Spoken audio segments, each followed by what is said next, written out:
नमस्कार दोस्तों, स्वागत है आप सभी का एक बार फिर से हमारे इस चैनल शास्त्र वॉइस पर।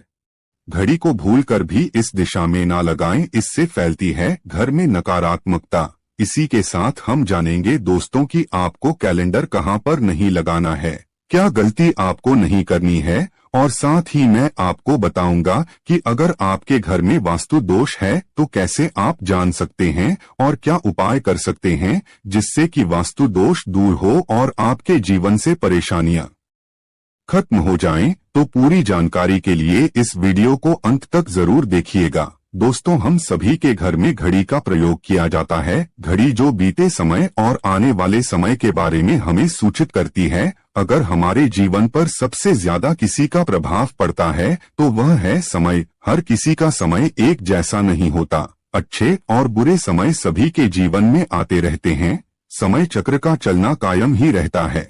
समय किसी के लिए नहीं रुकता, लेकिन अगर हम आपसे कहें कि आप अपने समय को अच्छा बनाने के लिए कुछ उपाय कर सकते हैं तो आपको यह सुन के कैसा लगेगा? जी हाँ, हम बात कर रहे हैं घर में लगी घड़ी की, जिसे हम रोज निहारते हैं। पर कभी ये नहीं सोचा होगा कि ये घड़ी हमारा समय बदलने में और अच्छा समय लाने में मदद कर सकती है। दोस्तों, हम कई बार जीवन में छोटी छोटी चीजों को नजरअंदाज कर देते हैं, लेकिन वही कुछ चीजें हमारे भाग्य पर अच्छा बुरा प्रभाव डालती है।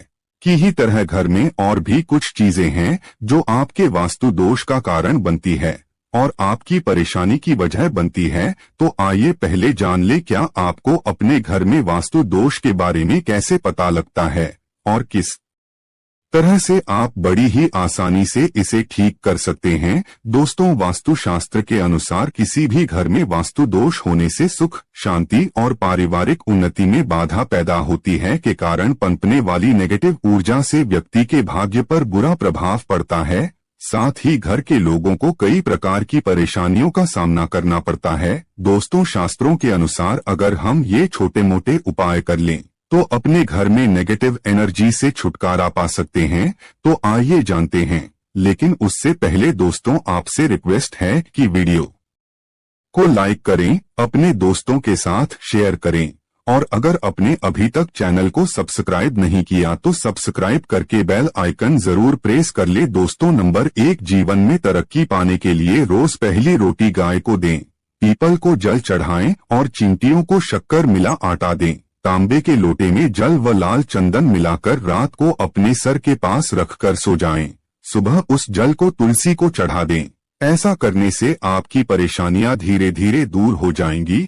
नंबर 2, वास्तु के अगर आपके घर में तिजोरी है और आप उसके सामने शीशा लगा दें तो इससे धन में बरकत होती है। व्यापारी लोग अपने कैश बॉक्स के सामने शीशा लगाएं, इससे आपके ग्राहक बढ़ेंगे। दोस्तों, नंबर 3, झाड़ू पोछा कभी भी खुले में नहीं रखना चाहिए, इन्हें सदैव छुपाकर रखना चाहिए और झाड़ू कभी भी रसोई में नहीं रखनी चाहिए। नंबर 4, शौचालय का दरवाजा सदैव बंद होना चाहिए। माना है कि घर की नेगेटिव ऊर्जा शौचालय में ही वास करती है।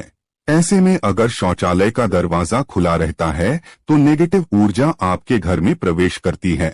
नंबर 5, घर में सुख शांति के लिए कपूर को घी में डुबाकर सुबह शाम जलाना चाहिए। इससे घर में वास्तु दोष भी कम होता है और रह रहे सदस्यों के जीवन की परेशानियां दूर होती है। दोस्तों, नंबर 6, दुर्घटना से बचने के लिए शाम को हनुमान चालीसा के बाद कपूर जरूर जलाना चाहिए। नंबर, घर में जिस जगह वास्तु दोष हो वहां कपूर की 2 टिकियां रखें, खत्म हो जाने के बाद वहां दोबारा इसे रखें। नंबर 8, सूर्य अस्त के बाद कभी भी किसी को दूध, दही या प्याज नहीं देना चाहिए, ये भाग्य में बाधक भी बन सकता है। नंबर 9, घर के मुख्य द्वार पर कूड़ादान कभी भी ना रखें। नंबर 10, घर में टूटा हुआ शीशा कभी भी नहीं होना चाहिए। नंबर 11, अच्छे भाग्य के लिए सुबह नहाते समय पानी में थोड़ा सा कपूर का तेल मिलाएं, शनिवार को चमेली का तेल भी मिला सकते हैं। नंबर 12, लक्ष्मी की कृपा पाने के लिए रोज रात को रसोई अच्छी तरह से साफ करके चांदी की कटोरी में कपूर और लौंग जलाए।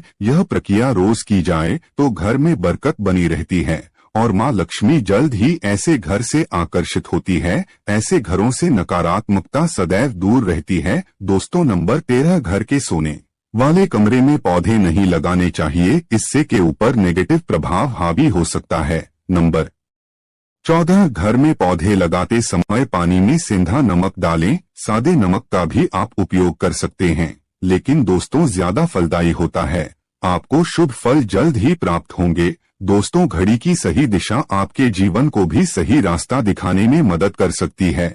इसके अलावा कैलेंडर को किस जगह लगाना चाहिए और किस जगह पर नहीं, ये भी हम सबसे पहली बात जिसकी हम बात करेंगे वो है दोस्तों घड़ी का आकार यानी घड़ी की शेप। दोस्तों, वास्तुशास्त्र के अनुसार गोलाकार की घड़ियां, अंडाकार घड़ी सबसे उत्तम मानी जाती है, पर आजकल देखा जा रहा है कि बाजार में कई प्रकार की घड़ियां मौजूद है, जिसमें घर के सदस्य या भगवान की तस्वीरें और फोटो भी लगी होती है।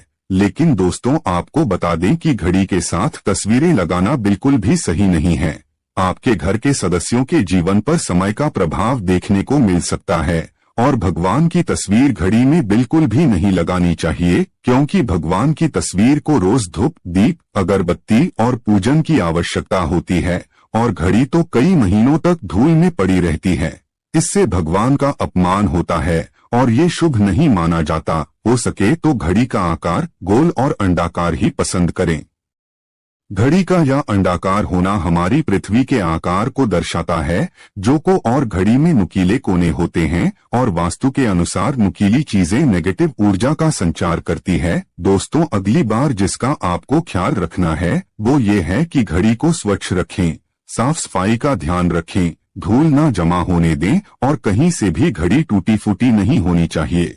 दोस्तों, जैसा कि हम सभी चाहते हैं कि हमारे जीवन में सब अच्छा और बेहतर होता रहे, तो उसके लिए हम खुद को संवारे रखते हैं, नए कपड़े और आभूषण पहनते हैं। उसी प्रकार अपने घर की घड़ी को स्वच्छ और नए जैसा ही रखना चाहिए, यानी कहीं से भी टूटी फूटी नहीं होनी चाहिए। समय समय पर घड़ी पर चढ़ी धूल और जालों को साफ करते रहें, जिससे आपका भाग्य भी धुंधला नहीं पड़ेगा। दोस्तों, कई घरों में आदत होती है कि पुरानी गाड़ी को बनवाकर ही चलाते रहते हैं। एक जगह नई घड़ी आई तो पुरानी किसी और जगह लगा देते हैं।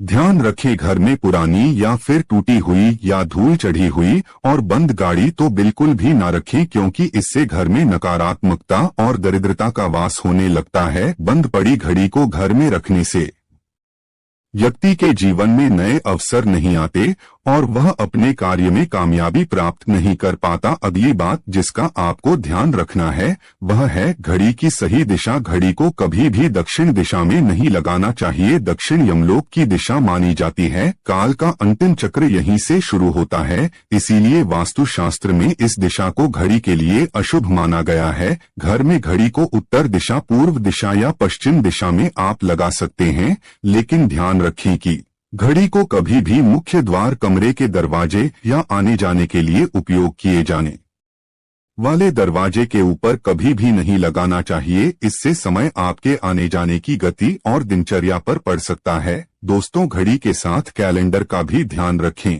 जहां घड़ी समय का प्रतीक है तो वहीं कैलेंडर उससे जुड़ी तारीखों का लेखा जोखा बताता है। कैलेंडर को पूर्वी और उत्तरी दिशा की दीवार पर कभी भी नहीं लगाना चाहिए, ये इससे वास्तु दोष उत्पन्न होता है। और कृपया करके अपने घरों में नए कैलेंडर के साथ पुराना कैलेंडर कभी भी ना लगाएं। दोस्तों, और कैलेंडर दोनों ही आने वाले समय के सूचक है, जो हमें आगे बढ़ने की प्रेरणा देते हैं। उन्हें समय के अनुसार ही लगाना चाहिए। इस बात का सदैव ध्यान रखें कि घड़ी का समय सदैव सही होना चाहिए। बहुत से लोगों की आदत होती है घड़ी का समय आगे या पीछे रखते हैं, तो ये गलती आप ना करें। समय सदैव सही रखें, इससे आपको कभी भी समय का कालचक्र और दुष्ट परिणाम प्राप्त नहीं होता।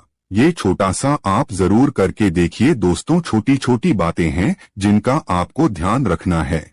दोस्तों, रखी हुई घड़ी और पुराना कैलेंडर आपके भाग्य को भी रुकावटों से भर देता है।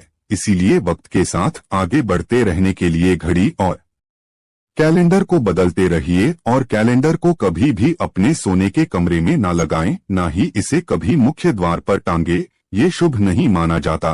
पुरानी घड़ी किसी दान में देना शुभ माना जाता है। इससे आपके जीवन से बुरा समय निकल जाता है। इसीलिए अगर आपके घर में कोई पुरानी घड़ी है जो टूटी फूटी ना हो और खराब ना हो, तो वो आप किसी जरूरतमंद को दान में जरूर दें। आशा है कि आज की इस प्रस्तुति में बताई गई जानकारी आपको अच्छे से समझ आ गई होगी।